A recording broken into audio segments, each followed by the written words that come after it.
तदनंतर बैठी सभा उटज के आगे, नीले वितान के तले दीप बहु जागे। टकटकी लगाए बैठे नयन सुरों के थे वे, परिणाम सुख उन भया तुरों के थे वे। उत्फुल्ल करौंदी कुंज वायु रह रह कर, करती थी सबको पुलक पूर्ण मह मह कर। वह चंद्रलोक था कहाँ चांदनी वैसी, प्रभु बोले गिरा गंभीर नीर निधि जैसी। जय हिंद दोस्तों, आप सभी का स्वागत है हमारे YouTube चैनल जनता एजुकेशन केयर में। दोस्तों, आज हम पढ़ेंगे कैकेयी का अनुताप यानी कि कैकेयी का पश्चाताप। भाई भरत के साथ माता कैकेयी तथा अयोध्या के महापुरुष जो हैं भगवान श्री राम को मनाने के लिए वन में गए हुए हैं और भगवान जो है कुटिया डाल करके जंगल में बैठे हुए हैं रात्रि बिताने के लिए। तभी भाई भरत और माता कैकेयी के साथ महापुरुष लोग पहुंच जाते हैं। इसके बाद तदनंतर माने इसके पश्चात, बैठी माने बैठी, सभा माने सभा, उटज माने कुटिया के आगे माने सामने। इसके पश्चात जो सभा है वह कुटिया के सामने बैठ गई। नीले वितान के तले दीप बहु जागे। नीले वितान, नीला मतलब जो कुटिया है वह, वितान माने दोस्तों होता है तंबूरा, चांदनी और चंदुआ, जिसको हम लोग टेंट या पंडाल बोलते हैं, उसी को वितान बोलते हैं।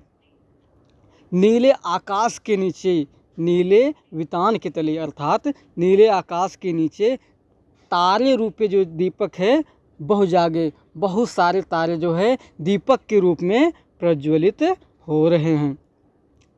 टकटकी लगाए बैठे, टकटकी लगाए नयन सुरों के थे वे जो तारे जल थे वे दरअसल तारे नहीं बल्कि नयन सुरों के थे, अर्थात देवताओं के नेत्र थे जो टकटकी लगाकर भगवान श्री राम की सभा को देख रहे थे। परिणाम और सुख उन भयातुरों के थे वे, परिणाम को लेकर के वे चिंतित थे कि क्या होगा क्या नहीं होगा, कहीं ऐसा न हो भगवान श्री राम माता कैकेयी और भाई भरत की बात को मान करके अयोध्या वापस चले जाएं तो आतताई राक्षस रावण का मरना असंभव हो जाएगा। इसी परिणाम को लेकर के भय से आतुर थे। वे डरे हुए थे कि कहीं राम अगर वापस चले गए तो अनर्थ हो जाएगा। उत्फुल्ल करौदी कुंज वायु बह बह कर, उत्फुल्ल प्रफुल्लित हो रहे थे करौदी की कुंज, अर्थात जो करौदी के जो जहाँ सभा बैठी थी उसके बाजू में करौदी के बगीचे थे, लताएं थी, जो वहाँ से सुगंधित हवा रह रह करके आती थी। करौदी कुंज से जो हवाएं आती थी वे सभी बैठे हुए लोगों को प्रफुल्लित करती थी सबको पुलक पूर्ण मह मह कर, सबको वह पुलकित करती थी। वह जो सुगंधित हवा रह रह करके बीच बीच में आती थी वह सबको जो है पुलकित करती थी। पुलकन दोस्तों होता है सिहरन, रोओं का उठ जाना, शरीर में रोओं का उठ जाना ही पुलकन कहलाता है, जिसको हम सिहरन बोलते हैं। जो मह मह करके जो सुगंधित हवाएं आती थी वह वहाँ सभा में बैठी भगवान श्री राम के सभा में बैठी लोगों का उत्फुल्ल कर देती थी, लोगों को प्रफुल्लित कर देती थी।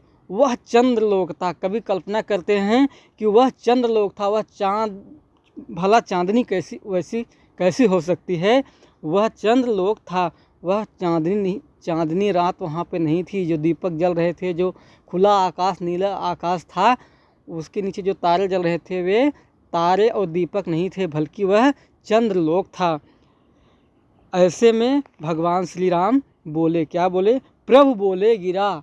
प्रभु मतलब भगवान श्री राम बोले, गिरा माने वाणी, गंभीर रूप से, नील माने सागर के समान वाणी में भगवान श्री राम बोले। क्या बोले?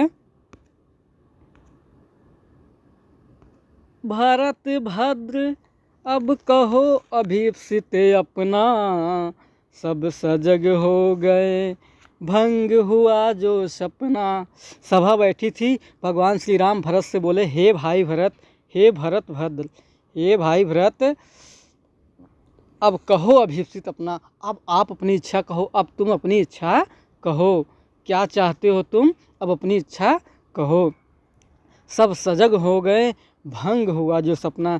भगवान श्री राम की बातें सुन करके सब सजग हो गए, स्थिर हो गए, चकित हो गए कि भगवान राम अब क्या कहने वाले हुए हैं। भंग हुआ जो सपना, इस तरह से सजग हो गए जैसे कोई सपना देख रहे हों और सपना टूट जाए और लोग चकित रह जाएं, बिल्कुल उसी तरीके से सब लोग सजग हो गए। हे आर्य, अब भरत कहते हैं, जब राम पूछते हैं कि आप अपनी इच्छा बताओ, आप, तो लोग सजग हो जाते हैं। अब भरत बोल रहे हैं कि हे आर्य, हे भगवान, हे प्रभु, अब मेरी क्या इच्छा रहेगी। हे भरत, हे आर्य, रहा क्या भरत अभीप्सित अब भी, क्या इस भरत की अब भी कोई इच्छा है। मिल गया अकंटक राज उसे जब तब भी, बिना किसी बाधा के। अकंटक माने दोस्तों बिना किसी बाधा के। जब भरत को एक साम्राज्य मिल गया, अयोध्या का सारा साम्राज्य मिल गया, तो अब भला उसे किस चीज़ की इच्छा रहेगी। भरत खुद को कोसते हुए यह कह रहे हैं। पाया तुमने तरुतले अरण्य बसेरा। भरत कहते हैं कि हे भाई, तुमने तो जो है तल तले अर्थात जंगल के नीचे बसेरा पाया। तल माने वृक्ष, तले माने नीचे। तल तले अर्थात जंगल के नीचे बसेरा पाया। तल वृक्ष के नीचे बसेरा पाया। अरण्य माने जंगल में और बसेरा माने निवास किया। तुम तो जो है जंगल में निवास किए हो। रह गया अभीप्सित शेष तदपि क्या मेरा। अब भी क्या कोई मेरी इच्छा रह गई है।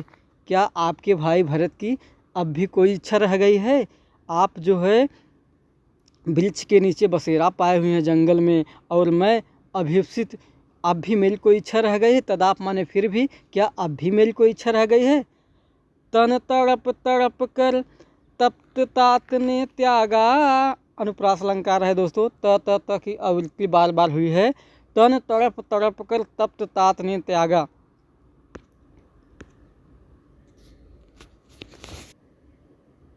तन तड़प तड़प कर तप्त तात ने त्यागा। क्या रहा अभीप्सित भरत तथापि अभागा। भाई भरत कहते हैं कि पिताजी ने जो है तड़प तड़प कर, तात माने पिताजी ने, प्राण को त्याग दिया। पिताजी ने तड़प तड़प के आपके वियोग में प्राण को त्याग दिया। क्या रहा अभीप्सित भरत तथापि अभागा। क्या इस भरत की अब भी कोई इच्छा रह गई है। तथा माने फिर भी, क्या इस अभागे भरत की अब भी कोई इच्छा रह गई है। हाँ हाय, इसी अयस के हेतु जनन था मेरा, निज जननी के हाथ हनन था मेरा। क्या इसी हेतु, इसी कारण हमारा जो जन्म था, मेरी अपनी माता के सौभाग्य से मेरा इसी अपयस, इसी कलंकित यश और कीर्ति के लिए मेरा जन्म हुआ था। निज जननी के हाथों अपनी ही हनन हुआ, मेरे ही यश कीर्ति और चरित्र का हनन हुआ, नुकसान हुआ। क्या इसी कारण मेरा इस लोक में जन्म होना था। अब कौन अभीप्सित और आर वह किसका। हे भैया, हे भाई राम, अब मेरी कौन सी इच्छा रह गई है। अब कौन सी इच्छा, अभीप्सित माने इच्छा, और वह किसका, और वह किस बात की इच्छा मेरी रह गई है। संसार नष्ट है भ्रष्ट हुआ घर जिसका। उसका तो सारा संसार ही नष्ट हो गया भाई। जिसका घर भ्रष्ट हो गया है, उसका सारा संसार ही नष्ट हो गया। जगत में घर की फूट बुरी, हर घर की फूट बुरी। जगत में घर की फूट बुरी, घर के फूटन से बिनसाई सुबिरन लंक पुरी। जगत में घर की फूट बुरी। मुझसे मैंने ही आज स्वयं मुँह फेरा। मैंने खुद अपना मुँह अपना मैं खुद अपने आप में इतना लज्जित हूँ, इतना शर्मिंदा हूँ कि मैं खुद अपने आप में भी झांक करके मैं ज़िंदा नहीं रह सकता आपके बगैर। अर्थात आप यहाँ से घर को वापस चलिए। संसार नष्ट है भ्रष्ट हुआ घर, जिसका अपना घर ही नष्ट हो जाए वह उसका सारा संसार ही भ्रष्ट हो जाता है। मैंने आज स्वयं से अपना मुँह फेरा है। हे भैया, अब मेरी कौन सी इच्छा रह गई है। धन्यवाद दोस्तों। जय हिंद।